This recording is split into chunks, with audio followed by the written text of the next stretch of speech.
Hi, welcome to Inspiring Pennie. Today, I'm honored to meet with my friend Charlotte Beaujot. Charlotte has been one of the great people that have inspired me throughout the years that I've known her. She's run a successful realty company called Eve Realty, and now she's started a new venture, which I'm so passionate about because I love purses.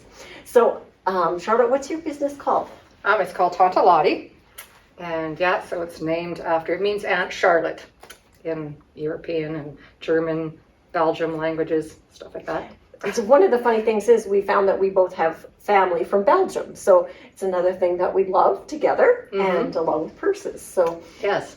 so tell me, where did your love of leather start from?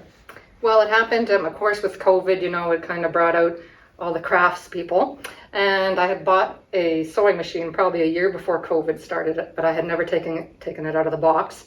And so when COVID hit, I thought, well, I'm not going to be that busy with real estate, so maybe I'll start sewing. So I pulled it out and I started making aprons just because I do not have any sewing experience or lessons behind me.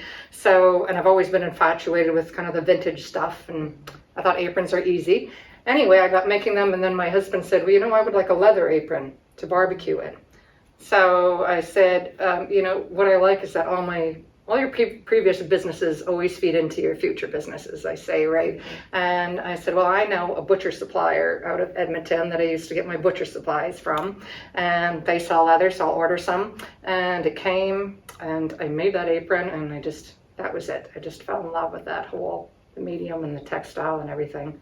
I was just hooked after that. Really cool. Actually, the first time that I noticed your business was I purchased one of your aprons. Oh, yeah. Through one of the fundraisers, and Right. I actually gave it to my aunt in London, Ontario, because Right.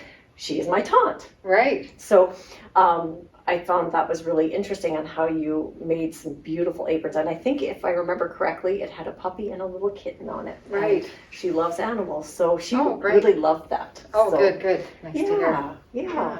So who influenced you throughout your life? Like, who was the most influential person? In my life. Well, hard to say. I really felt the closeness to my one grandma on my dad's side, my dad's mom. And so she inspired me, as a strong woman and just loving and kind, and made me feel visible when I was always in the room, And I don't know, at a young age, as soon as I had my first child, I was 21 years old. While I was on maternity leave, I started doing direct sales, selling cosmetics.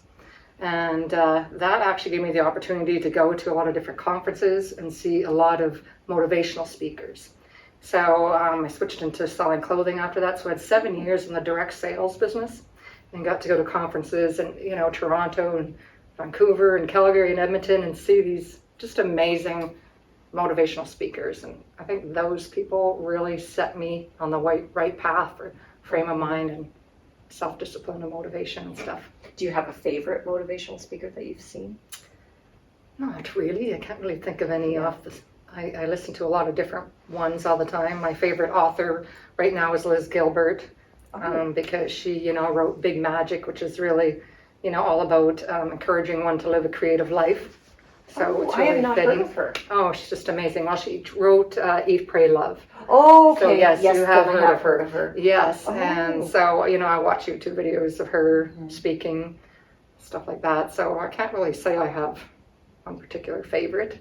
Do you feel that you're a motivator in our community? I'm told that. Yes, yeah. And I have done some motivational speeches, at grads and conferences and stuff like that. And at one time I really wanted to be a motivational speaker. That's kind of fallen by the wayside now, but Yeah. I do really feel like everybody should listen to motivational speakers because it is life transforming. And I believe that Kipling is full of young entrepreneur, especially women, Yes. that have a lot to offer the community. Right. When did you move to Kipling? 2013. Okay. And were you in business at that time? I had just finished my real estate exams in February, so I was just starting brand new as a realtor then. Yeah. So you've really come a long way because Yes. like, look at your business now. Like, Yeah, and I was thinking about that today. I had phoned at my broker at the time, and I said, "Oh, guess what? I just passed my final exam. Now what?" And I'll never forget his words. He said, "Well, now you just start." And that's all he said to me. I mean, and he goes, "Yeah, most people start with family and friends and people in your community." And I was like, "Well, I'm new in this community, and I, don't really know many people, but okay." And so, it wasn't what I wanted to hear in that conversation, but at the same time, I think it's just really good advice for anybody when they're trying something new or starting something new, is just start. Because, just put one foot in front of the other and go. Yes. Yeah. And your daughter helps you, Jade?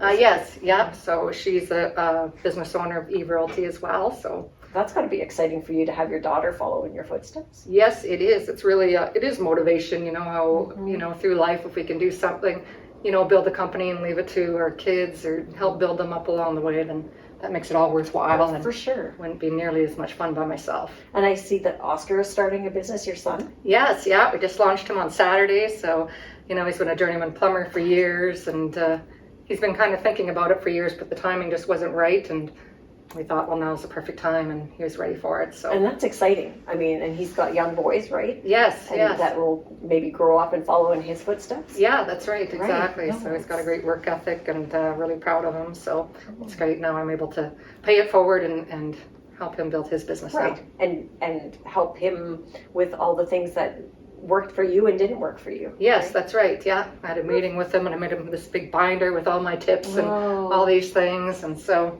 yeah, he's coming along. That's awesome. So, getting back to your new business, why this business? Like, what is it that drives you to go forward? I think, I've always loved fashion my whole life, and then growing up on a farm in Saskatchewan, I grew up with all my siblings are, extreme athletes and really outdoorsy people, hunters and trappers and all sorts of things like that. So, it's not something that to be proud of that you love fashion. It sounds kind of, materialistic or, silly, especially if you don't have a lot of money and you're growing up poor and everything. But I just really can't deny the fact that I love fashion and I love purses and just love everything like that. So it's really fitting for me to be in the fashion world and just super creative stuff. Yeah, and you are very creative. Like, I know I've watched your home remodels, right, and just the spin that you put on different pieces of your furniture. Right. It really shows that your love of uniqueness. Yes, that's right. Right. Creativity. And I was listening to Liz Gilbert today, and she was saying the definition of art is making things more beautiful than they need to be. And so it's kind of like, yes, that's kind of who I am.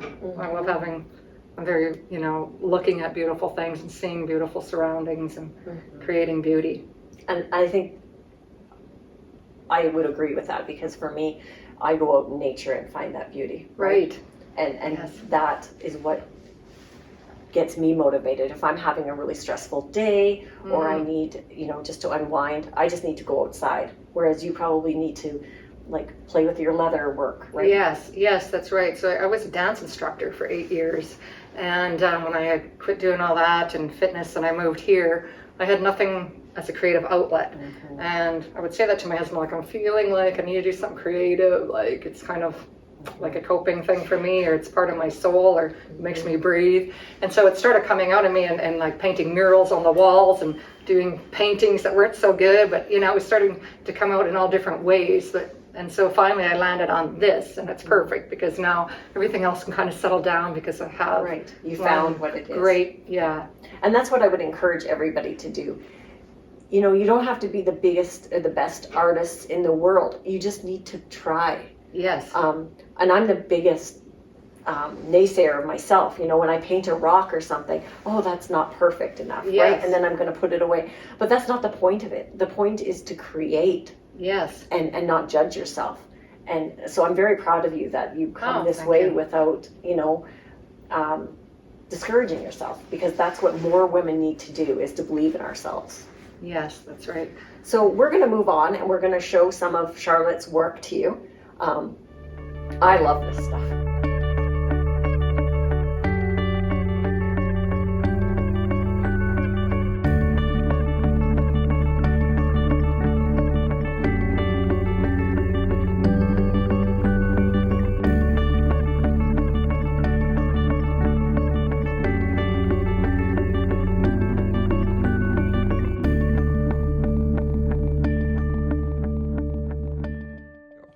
Okay, so Charlotte's going to take us through her collection now. So I will let you pick where you want to start, or actually, why don't you start at the very beginning with which one you designed first? Yeah, so the first one I designed was the hipster. This is where it all started. I loved it when a few years ago the fanny pack came back, and I was maybe one of the first people ever excited about it. But so I bought one and started wearing it, and then I noticed, people are wearing it side with crossbody. So I would do that with mine, and I love the way that it sat up quite high on your body on the side. I'm like, this is really comfortable. I can get in my car. I don't have to take my purse off. I can still put my seatbelt on. And so I said to my husband, I want to kind of design a fanny pack style of purse that looks a little prettier. And so the first ones I make are the ones with thinner leather, have actually grommets along them, so you can, take the snap off and put it around your waist and adjust it to your waist. So that's why they went. This one does not have grommets because I can't get long enough grommets for this type of leather, but just because it's heavier. Well, I've never heard of somebody excited about a fanny pack, but you have made it a lot prettier Yes. than the traditional one. Because when we travel, I also use a fanny pack, and I'm always trying to figure out how I can hide it because they're very ugly. Yes, that's right. And yes, we want something a little prettier. So that's where that inspiration came from. And it took me a few months, and there were a lot of trial and error and some really ugly ones in the beginning, and just pieced together and trying things on. But eventually I'm happy with the design now. So how did you come up with a pattern? Did you find one that you kind of liked and just adapted it to your needs, or? I actually ended up finding, weirdly, is a pencil case from my stepson's old school stash. And I kind of like the design because I wanted one with a zipper on the front of your body, because if you wear it, a fanny pack has a zipper on the front instead of the top. And so anyway, I kind of went off the design of a pencil case. Weirdly. Well, it's just kind of cool because, that's unique, right? Which would be all about you. Yeah, that's right, exactly. So I love it. I love it. Thank you. So then where did you go from there? And so the next one I designed was the clutch right here. So I love clutches. They're more formal. The younger generation doesn't really get the use of a clutch, but I think our generation does. Yeah. And when we dress up and everything. And I was always frustrated that they're always too small, especially with our big phones now, right? Right. So it really took me a long time to get that just the right size, that it's, small but big, and still holds its shape as well, and all that stuff. Actually, like that. this one does have, it's thick, so it won't, misshapen. Yes, that's right. That's out of the cowhide, so it's a thicker leather. And I like it that it's got a couple pockets in there too, because most of them don't, and then you lose everything in the bottom. That's right. No, that's very, very nice. I like that one. So, and then the next one I designed was the tote in, I think, January this year.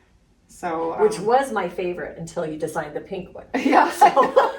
I know, exactly. It's going to be hard. My girlfriend Shelley said that, you keep designing new ones, now I want one of every one. Right. I don't know where to begin. But anyway, so the tote in the beginning. So just in January, I started with this design, and that's just a magnetic strap, but it doesn't always stay together. So so then I found these lock snaps now that are much better, and now they're also in the Charlotte bag as well. So probably the most challenging thing is finding all the right hardware, sourcing all your suppliers, and just it's a lot of inventory that you have to stay Actually, up on. These look a lot nicer too. They've got a nicer look and feel about them. Yeah, I was really, really happy with that find there. So, and so and then the last one I just worked on this week. I've had this one on my mind for about a month or so, and it's the Charlotte bag. And I so love bold as to name it after myself. So if I'm Tante Lottie, like I said, is German for Charlotte, so why not have a Charlotte bag? Yes. And so I love it. I thought I've never seen really a mini tote or bucket bag. So the bucket bags are really talked about right now. Yeah. And it's just a catch-all. So no pockets inside this one yet. Who knows what the future holds? But for now, it's just a cute little bucket bag, and just a great thing to take with you and set on the seat in the car when you're going about. And so those are the 4 designs. I'm not going to allow myself to design anymore this year because it takes a lot of time to get a design, to the right spot. So what are you going to do if you're not going to design right now? Are you just going to start filling having a bigger inventory. Yes, yeah. So since I got accepted to Homespun, I just found that out last week. So I was really excited about that. So that's in Carlisle in September, isn't it? Yeah, September 17th and 18th. Which is so exciting. Yes, I'm very excited because, and all of a sudden, you know how we're afraid to commit to things like that, especially something new. And I wondered if I was ready. However, you know, I'm one of those people that says yes first and then deals with it later, right? Yeah. And so, but really it has given me so much clarity, and it's helped just really giving me laser focus. And, you know, I'm going to try to have at least 80 purses for then. So Oh, wow. I'm told I need to be able to, you know, have enough inventory for 4,000 patrons. I mean, obviously, Yes. they're not all going to buy a purse. However, they're supposed to not run out. So Okay. I am a bit nervous about that, but I'm going to have to work really hard. And the most frustrating thing is it's very time consuming to make a purse. So how long does it take you to make a purse? Well, it depends. Like one like this one here with all the stitching on the front and everything. This one took me 7 hours to make. So, I mean, lots of times it's only one a day. Or Right. The clutches I can make in 2.5 hours about. Mm-hmm. And this one probably 4 hours. And these are very time consuming, these totes. Because when I started to learn how to work with the heavier leather, Right. there's a lot more finishing with it. Right, because they need done. to be a stiffer leather, is that Yes, right? that's right. And because of it, you have to like sand down everything, Oh. sanding machines, and sand the straps. And this one has 2 straps versus 1. And the more straps, the more time consuming it is. So Right. this one takes quite a while. But anyway. And I noticed that you emboss. Yes, yep. I have a branding iron. At first I had just little name tags, and then sometimes they kind of fade out a little bit. So Yeah. I'm learning how to use that. Okay. Which she's actually going to show us her workshop in a few minutes, which will be really neat, and she can show us the embosser. So no, this is lovely. So are you going to work with any different colors, or are you going to keep it kind of the same? Oh, I'm going to have all sorts of different colors. I have fabulous leather coming and more. I've got, you know, lizard, like snake print leather. I have giraffe printed leather coming. I, you know, have all these different colors of all different kinds. So I'm really excited about that. So it's going to be hard to choose, I think. Yeah. Well, Yeah. hopefully, Nicholas and I can go to Homespun this year and take a spin around, and we will meet you there. That would be Yes. fabulous, and see and showcase what you've got going on there. That would be fun. Yes, I'm really Yeah. excited about it. So Jade and I are brainstorming. I want our booth to look like a beautiful boutique, and it's going to be make it a beautiful shopping experience for everybody. So Well, that would be lovely, for sure. Okay, well, we're going to go to the workshop next. So hang on, and you can come with us. Okay, so now we're in Charlotte's workroom. And so I'm going to have Charlotte show us around from kind of where she starts with a purse to where she ends. So, Charlotte, Alright. where are we at the moment? well, this is where, like, my work table, it's not massive or anything like that. So this is where I'll sit, pull up my chair, and I sit and hand stitch for hours at a time. So, of course, So you hand stitch? yes, all the purses are almost 100% hand sewn. I didn't realize that, actually. Yes, all of them.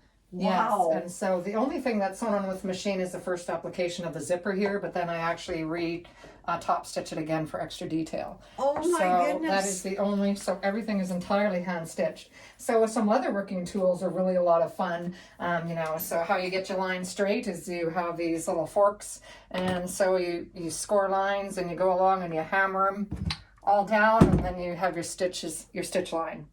And the needles are blunt because your holes are pre-hammered. Okay. Yeah, so, and we have 2 little roller things over seams. You have to roll them down after. And actually put cloths on top and hammer them all down so they get it more flat. And yeah, so that's a hand stitch. I This did is not the other realize that you side. hand stitched everything. That just Yeah. blows my mind. And look at the stitching. Yeah, and that one I designed on my own, figured out. I learned a basic saddle stitch, which is straight stitch by watching YouTube. And this one here, I wanted a stitch to wrap around the edge and close the edge of this, so I just figured that one out on my own. I wanted a cross one, so. Wow. And so yeah, and we have scores. This is how I score the line before I punch it. We have hole punches for putting in, you know, Chicago screws and Okay. rivets and things like that. I have to have Chicago screws in all colors. And where do you source all this stuff? Like, do you have special companies? that you I get did it from? find recently a great company out of Alberta, which I'm a wholesale buyer now, so Okay. that has really been life-changing. But I need to get everything in 3 colors, you know, the nickel, the brass, and the black. So I always have to find inventory a challenge. Yeah. Keeping up on it, you know. So I have a lot of fun tools and a lot of rulers, and all my glues are up here, and burnishing solvents and stuff like that. And this is Kate. I named her after Kate Moss, my favorite supermodel. And this is the first dress I ever made for myself out of leather. So I think I saw you in this on Facebook. yes, that's Yes. right. It's on my, I think, Facebook. It's on one of the first pictures I ever put on there. Yeah. So anyway, that's Is it what I on call your her. personal page or your? It's on the Tante Lottie one. I think Okay. it used to be the opening picture at one Okay. time, but I'm not, or cover photo, but I'm not sure if it still is now. Okay, so check out our description. We're going to put Charlotte's Facebook page in there so you can start following her and seeing what she creates in the future. Sounds So- great. Give me a like. Yes, give her a like. Yeah. So this is the first sewing machine that I bought, like probably a year before COVID hit. I never took it out of the box until COVID hit and started making aprons first. And now I just put in a leather needle and I'm able to do, put the zipper on at least. Okay. That's all I use it for now. Okay. And this is a vintage machine. This is from my late husband's parents. His father was a master tailor from Germany, and so this is a commercial hemming machine that I was fortunate enough to buy. So it ends up being a nice little work thing. I don't use it much, but it just has sentimental value to Sentimental me. value. Yeah. And this is my lovely grommet press. So I'm getting all my grommets out of Alberta as well. So that, because you can tell, I am obsessed with grommets. Yeah, so what is it about grommets? I don't know what it It's is. just maybe the circular? Yeah, I or- think it's kind of like a rock and roll edge, and I Yeah, kind of like okay. that rock and roll aesthetic. So I've always liked that on clothing. So that's where those came from. Perfect. And then behind you here, I have this lovely. This is a strap cutter. So I just feed the leather through and crank it out. And it's not good for the really thin leathers, but I can use it for the straps for my tote bag. So it really saves a lot of time. These straps are the most time consuming on a bag. Okay, so it cuts it in in perfect dimensions. for you. Yes, that's right. You can Wow. adjust the blades, move them around, take this cover off, and Okay. adjust the blades to any thickness that you like. And then you just feed the leather through, and it comes out the back side, and you got these fabulous straps. Oh, Yeah. that is nice. Still a lot of work to do after that, but at least you're not cutting, Right. painfully. This I just got yesterday. I haven't used it yet. This is going to be a rivet setter. So I want to learn to use rivets a little more. So that's what that is. This I just got last week, and this is a die press. So these are the dies. So I love flowers and flower shapes. So I put a piece of leather in there and Yeah. put this underneath there, and then just pull it down, Okay. and it makes these beautiful, perfect Oh. flowers. So And then would you like put that as an applique on? And do you glue that? I'll glue it first just to hold it in place before I sew it, but then I'll sew it to make sure it stays Okay. on. Yeah.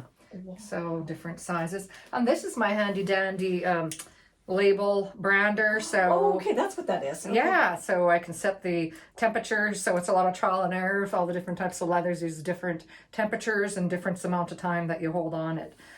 So I just wait till I tee it up, and then I just press it on there, and Okay. I count my seconds out and Yeah. say a prayer and pull it off. Basically, but I have burnt my table a bit, so I've learned to keep it this way. And your logo, how did you just get that logo? Oh, I just actually originally I had ordered a stamp just before I had an actual one PDF or whatever, and the stamp I just chose it off the selection. It was a circle with a TL, and I just bought it, and then after a while I sent that to my logo designer and said just make it like that. Oh, okay. So- Well, then that worked out well. Yeah, it did. So I Okay. didn't overthink that. I did trademark it though as well, so Smart woman. I'm always doing that. Okay. And so here, of course, is all my leather selection. So this side here is all cowhide, various ones, and all the colored stuff is going to be for purse linings for interiors. Okay. And I've got some black cowhide there. Here's the thicker and heavier stuff for the totes. And here's some 3-ounce cowhide. And yes, the leopard print is even cowhide as well. And this is that beautiful pink purse that you just saw. Oh, look Isn't at that. amazing? Look, Just- it's just so I know. soft. As soon as I got it, I'm like, I must make something out of this today. Oh, I mean, that it's is just beautiful. yeah. Yeah. So that's what a 3-ounce. And then these are the thinner deer hides here. So deer leather is very soft. And here's a beautiful turquoise. That is so And then if you want to lovely. feel like really soft leather, we have the elk, which is amazing. So feel that Oh one. my gosh. Yeah, so you'd want to wear a dress in that, right? Or something. Clothing. Oh. Or a Just sit there blanket. and pet your arm all night. Yeah, that's right. So just I've got Oh. moose leather and, like I said, elk and deer. So what is your favorite to work with? Oh, I'm not sure. I think I like this 3 ounce. It's quite nice to work with. And actually the garment cowhide here makes, that my clutches are made out of. Right. It's really a beautiful, it's not too thick and not too yeah. thin, and yet it Yeah. has some structure to it. Yeah. So it's really nice. So I think that's my favorite to work with. And so, and even the metallics are cowhide leather. So, and yeah, what else do I have? And this is just all my hardware and of course all of my beautiful threads. So I love contrast stitching stuff. And so this is my, all the different. So is that what choices. you'd use by your hand? Like hand Yes, stitching yeah, that? all that time. So that's my best friend. I spend a lot of time digging in here, and I really don't know when I first start out. I don't have really a whole, plan, and I just let it speak to me as I go. And which thread am I going to use? Well, I'm liking this one today, and I'm just going with cool. that. So That's creative process is fun. Yeah. Yeah. Oh, that's really good. I love it. So that's about it. I do all my gluing and stuff out on another table, so I have a lot of glues, and I have some new leather paint, so I'm starting to finish the edges of my purse with beautiful paints as well. And you're not designing anymore. No, this I'm year. not. No, I just have to work. Okay. Yeah. But we'll be looking forward to seeing what you have in the future, I'm Yes. sure. Yes, thank you. Okay. Well, thanks for joining me on this session of Inspiring Pennie. Remember to give Charlotte's Facebook page a like and subscribe for my Inspiring Pennie. And I look forward to seeing you next time. Remember, get out there and explore the world. The world is a beautiful place. Talk to you again. Bye.